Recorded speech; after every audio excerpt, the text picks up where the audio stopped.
주도 섹터 공략 지금부터 시작해 보도록 하겠습니다. 오늘 화요일은 이분과 함께 시간 꾸려가 보도록 할게요. 하이투자증권 스마트 PB센터 염정 차장 나와주셨습니다. 사장님 어서 오십시오. 네, 안녕하세요. 안녕하세요. 밖에서만 대기실에서만 인사를 드리다가 네. 코너에서는 오랜만에 오랜만에 다시 함께하네요. 예, 크로스. 너무 반갑습니다. 예. 주도 섹터 저희들이 잘 찾아보도록 하겠습니다. 시장 전반적으로 봤을 때 오늘 가장 궁금하실 포인트 먼저 점검을 좀 해보도록 하겠습니다. 사장님 오늘 정말 시원하게 오후까지 반도체가 움직임 나옵니다. 삼성전자는 81,000원, 수급도 집중이 되고 있는 상황이고요.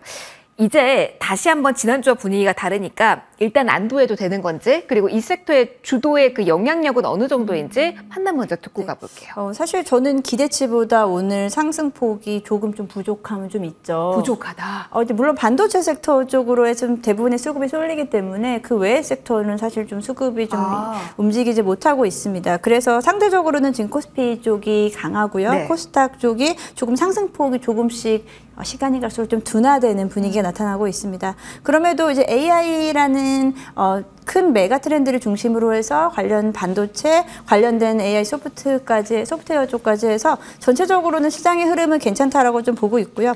일단 코스피가 이제 2% 가까운 상승세를 좀 보여주고 있고, 여기에는 오늘은 또 원달러 환율이 1,350원대로 좀 안착을 하면서 추가적으로 이제 5월에 외국인들의 수급이 다시 좀 우호적인 환경으로 돌아설 수 있을 것 같다라고 좀 생각합니다. 지수는 일단 시장에서는 하방은 좀 경직되어 있는 상황으로 보고요. 상방이 어느 정도 열릴 수 있을지에 대한 기대감, 여기에는 말씀하신 주도 섹터인 반도체가 좀 중요한 역할을 좀 할 수 있을 거다. 근데 여기서 반도체만 가면 좀 시장이 재미없죠. 다 같이 사실은 좀 순환매가 가면서 좀 다른 섹터로도 수급이 좀 움직여줘야 되는데 오늘은 좀 한정된 분위기는 좀 나타내고 있습니다. 그러면은 차장님 오늘 시원하게 가고 있는 쪽이 뭐 말씀해 주셨던 반도체, AI까지 본다면 전력 설비까지인데 여기까지 갈 줄 알았는데 여기는 안 움직여서 아쉽다라고 보시는 섹터가 어디일까요? 지금 뭐 말씀하신 대로 오늘의 주도 섹터는 반도체, 전력기기 정도가 될 것 같고요. 지난주에 흐름이 좋았었던 뭐 리오프닝 관련해서 예를 들어서 지금 5월 초에 지금 연휴 기간 관련해서 조금 더 움직였으면 했었는데 리오프닝 쪽이 살짝 좀 쉬어가고. 이게 쉬어가는 게 쉼표예요? 아니면 일단 일시정지 버튼이 제대로 눌린 상태인 거예요? 저는 일시정지다라고 생각은 하고 있어요. 이제 관련 종목들은 아무래도 중소 종목들이 많기 때문에 실적 발표 아직 안 한 기업들도 좀 있기 때문에 관련해서 모멘텀은 조금 더 살아날 수 있을 것 같다라고 좀 생각하는데, 오늘은 사실은 수급이 많이 좀 한쪽으로 쏠렸기 때문에 이 부분은 조금 확산이 좀 덜 되고 있는 상황이다라고 보고 있습니다. 그러면 지금 투자 모멘텀은 차장님 어디에 포인트를 둬야 됩니까? 오늘 짝에서 쏠림이 강하게 나오는 쪽으로 포커스를 더 맞춰야 될까요? 아니면은 조금 쉬어가는 쪽에서 일단은 기다리는 전략으로 모아가는 것도 성공 포인트가 될까요? 일단 반도체 쪽에서는 상대적으로 지난 4월 동안 좀 많이 주가가 밀려 있었던 부분이 있기 때문에 신규 진입은 좀 가능한 부분이 있다라고 좀 생각이 들고요. 오히려 좀 열심히 가고 있는 뭐 전력기기라든지 이런 쪽은 신규 진입을 따라가기엔 좀 다소 부담스럽고. 어렵나요? 사실은 뭐 계속된 고민인 것 같아요. 전력기기 쪽은 계속된 고민인데 그렇다고 해서 신규로 좀 시원하게 들어가기에는 조금 저는 좀 부담스러운 구간이 여전하다라고 좀 생각하고 있고요. 오히려 뭐 실적 발표 좀 아직 안 한 쪽이라든지 단기적으로 좀 밀리고 있는 쪽은 다시 들어가 봐도 될 것 같다는 좀 생각을 하면서 오늘은 사실 어떤 매매를 좀 크게 하기에는 좀 부담스러운. 그리고 우리가 쉬는 동안 미국장이 이틀 연속 좀 강하게 올랐죠. 특히나 뭐 필라델피아 반도체 지수는 이틀 동안 합쳐서 합산 4% 이상 급등했기 때문에 오늘 시장에서 이게 이어갈 수 있을지, 오늘 미국장에서 이어갈지, 쉼이 있을지에 대한 부분도 좀 우리가 고민해야 될 수 있는 포인트가 되죠. 그러면 지금 제가 조금 전에 보고 왔을 땐 나스닥 선물이 조금은 쉬어가더라고요. 이게 어떤 신호가 될까요?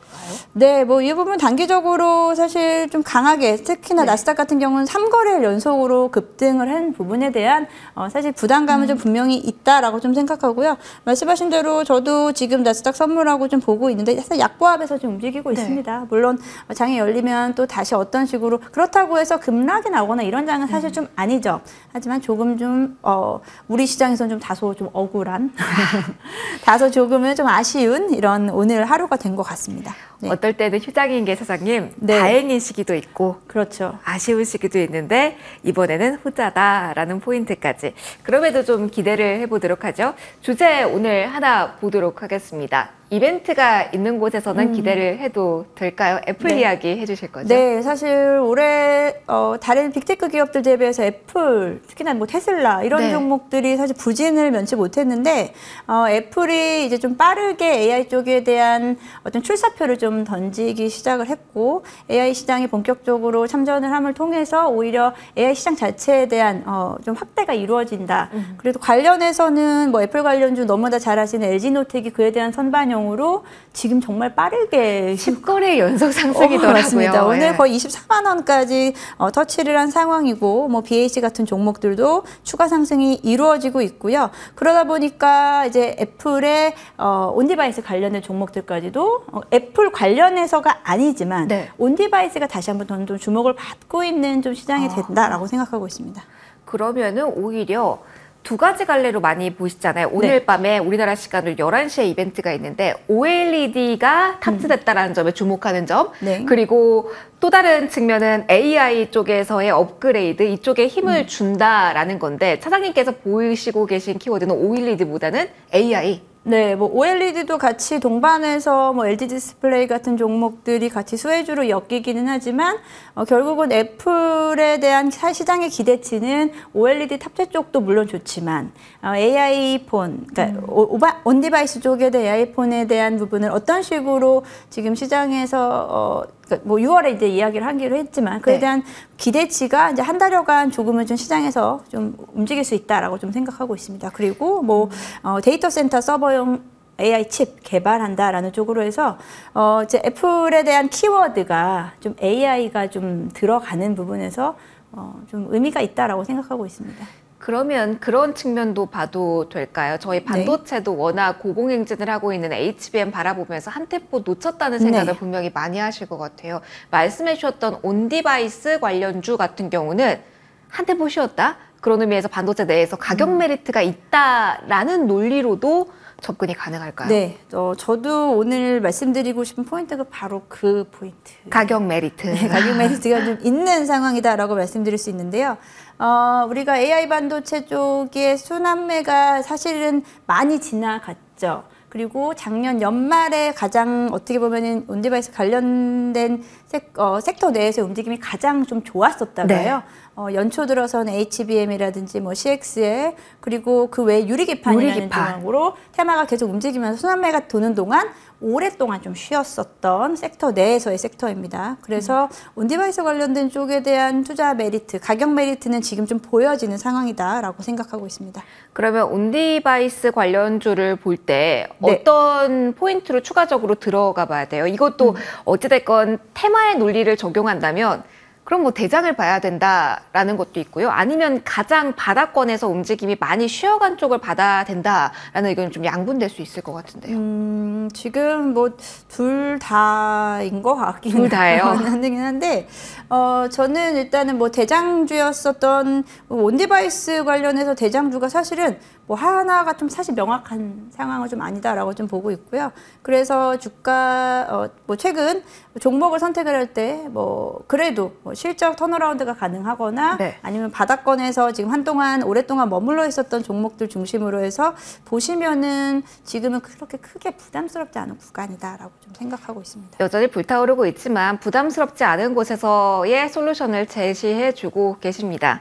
슬쩍 봤더니 대장주도 맞고 가격 메리트도 맞습니다. 종목으로 좀 이어서 풀어가 보도록 하죠. 종목 공개를 좀 해주실까요, 사장님? 네, 온디바이스 쪽에서 저는 최근에 계속 사실 빠졌을 때도 계속 좀 관심을 갖고 있었던 종목군이긴 합니다. 오픈엣지 테크놀로지를 좀 보겠습니다. 뭐 차트 보시면 알겠지만 뭐 고점 대비해서 상당히 좀 많이 빠져 있죠. 올해 연초에 1분기에 주가 고점이 38,000원 정도까지 좀 터치를 했었던 종목이고요. 한 2개월 넘게 조금 이제 횡보 또는 이제 하락과 함께 횡보가 이어지고 있는 상황인데요. 뭐 삼성전자양으로 해서 LP DDR5X 그리고 DDR5 중 IP 솔루션에 대한 수주가 증가함에 따라서 실적 개선세가 좀 뚜렷하게 나타나는 종목 중에 하나입니다. 네. 워낙에 이제 뭐 이런 IP 설계회사 같은 경우가 아직까지는 수익을 내고 있는 데가 사실 많지는 않긴 한데요. 올해 같은 경우에는 연간으로 영업이익 전환, 흑자 전환 가져갈 수 있는 연간 턴어라운드가 가능할 것이다라고 좀 생각하고 있고, 그간 이제 연구개발비라든지 비용 측면에서 많이 잡혔었던 부분이 본격적으로 올해 후반 그리고 내년도에는 고객사가 이에 대한 IP 설계를 통해서 실제로 이에 대한 칩을 양산함으로 인해서 나타나는 로열티를 매출로 그대로 반영을 할 수 있습니다. 그래서 로열티가 계속 추가로 발생하는 구간에서 이제 고성장세가 나타날 수 있는 이런 구조다라고 좀 볼 수 있겠고요. 그래서 오픈엣지 테크놀로지는 저는 지금 가격대에서는 조금씩 모아간다라고 하면 올해 하반기 내년까지 끌고 갈 수도 있는, 단기적으로도 움직일 수 있지만 기술적 반등으로도 움직일 수도 있지만 중장기 관점에서도 제가 좀 관심을 갖고 있는 종목 중에 하나다라고 말씀드릴 수 있겠습니다. 애플 모멘텀과 상관없이 지금 구간에서는 매수 가능하다라고 이야기를 해주셨고요. 눈높이는 그러면 어디까지 가져갈까요? 전고점 38,000원 구간까지 가져갈까요? 아니면 조금 1차적으로 낮게 볼까요? 네, 일단 이 부분을 단기적인 트레이딩으로 좀 기술적으로 들어간다라고 하면은 일단 목표가를 3만 원 초반대로까지 봐야 될 것 같은데요.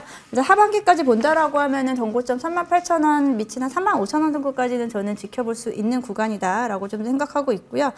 지금 하방은 그렇게 저는 크게 염려는 하지 않고 그렇기 때문에 이에 대한 뭐 손절 라인은 조금은 좀 여유 있게 23,000원대까지 드리면서 지금 관련해서 뭐 오픈엣지 테크놀로지도 그렇고 우리가 온디바이스 관련해서 이야기 나올 때 움직였었던 종목들 대부분 비슷한 차트 흐름 나타나고 있기 때문에 전반적으로 몇 종목을 같이 이제 포트에 같이 묶어서 담으셔도 좀 좋을 것 같다라고 생각하고 있습니다. 시간은 조금 걸릴 수 있다로 메모를 해놔야 될까요? 시간이 걸릴 수도 있고요. 생각보다 빠르게 말씀드린 대로 온디바이스에 대한 시장에 대한 관심이 딱 몰리면 5월에 들어오게 되면 단기적으로도 좀 움직일 수 있다라고 생각하고 있습니다.